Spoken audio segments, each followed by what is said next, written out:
Well, the local authority at the time had children, a set number of children that they had, and they had a set number of people who were approved and waiting, and they were trying to match up. So that it was much more about budgets and control. We were through a voluntary agency, so they were looking purely at matching children from across the country with the right parents. So they had a much broader scope. So for us, we were then able, once we were approved, we were able to look across the country to so for a match, which was much better for us. We had we had a range of children. We actually had 6 children that we were looking at the time that we saw Dylan. So 6 in total, including him. We were not looking at gender or anything like that, although it just happened that of the 6, 4 were girls. And we made inquiries with social workers. We had only one come back on one of them. We looked at a little boy a couple of months before we got approved for adoption, and that unfortunately hadn't worked out.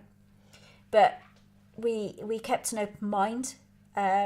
We went with our instincts. So if there was things that you didn't like in the write-up or you were worried about, you dismissed it. It was a horrible process in some ways, but a necessary one. With Dylan, he had a part of his write-up resonated with some of my family history, and there was just something about his write-up that stuck with me, and I couldn't shake it, and I couldn't explain it either.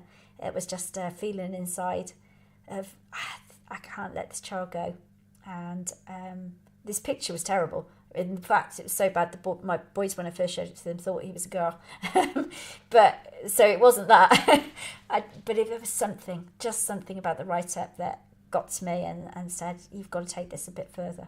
So we spotted him, and we talked to his social workers, who came and interviewed us, and then we had to go to a panel, which was very scary, where they decided whether or not we were the right match. We had a load of paperwork go in, and it was an interesting time.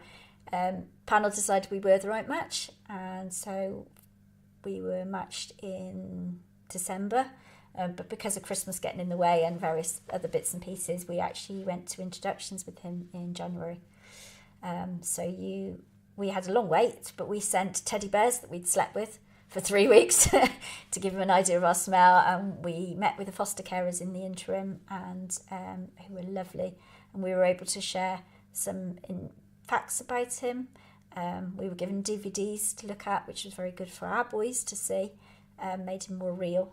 And he was then given information at his level. He was only 18 months old at the time, so it was just little things that he was passed. He had a little book that when it opened, we had a message with our voices in it. So it said, hello, mummy, hello Dylan, this is mummy, hello Dylan, this is daddy, and so on.